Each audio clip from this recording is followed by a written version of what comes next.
कर चोली हकी अलमारी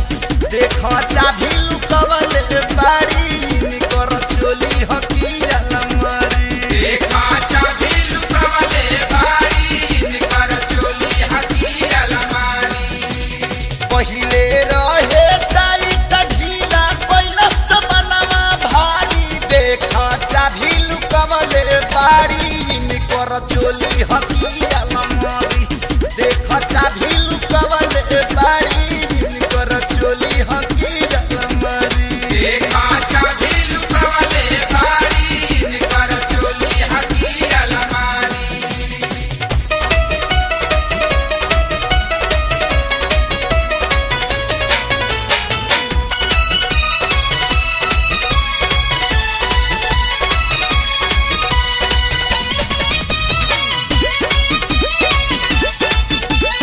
ऐसन चाभी धैली भीतर लटक गइल बा बहरी निकलत नइखे खाचा में लटक गइल बा ऐसन चाभी धैली भीतर लटक गइल बा बहरी निकलत नइखे खाचा में लटक गइल बा ओही चक्कर में संभरत नइखे देहिया पर के साड़ी देखा चाभी लुकवले बाड़ी इनकर चोली हकी अलमारी देखा चाभी लुकवले बाड़ी इनकर चोली हकी अलमारी देखा चाभी लुकवले बाड़ी कर चोली हकी अलमारी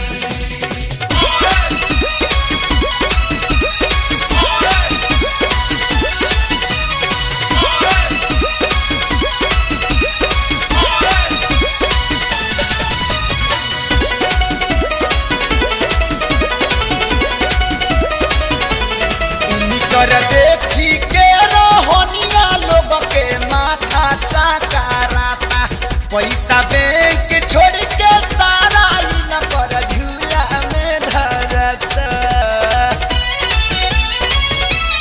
इनकर देखी के रोहनिया लोग के माथा चकराता पैसा बैंक छोड़ के सारा इनकर झूला में धरता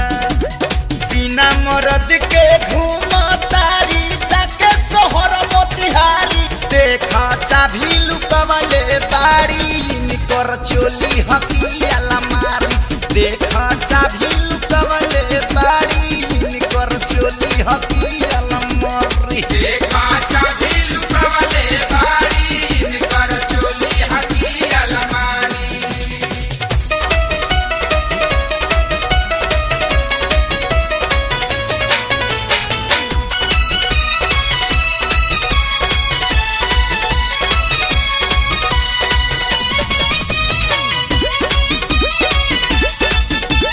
ईटा धारेली ब्लाउज में मोबाइल अपन लेके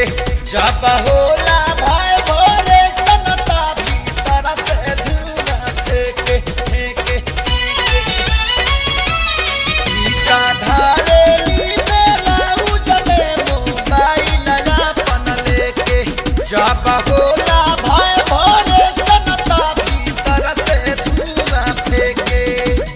रोजे के नाटक देखा तारे महेश सुमन खेसारी देखा चाभी लुकवले बाड़ी इनकर चोली हकी अलमारी देखा चाभी लुकवले बाड़ी इनकर चोली हकी अलमारी देखा चाभी लुकवले बाड़ी कर चोली हकी अलमारी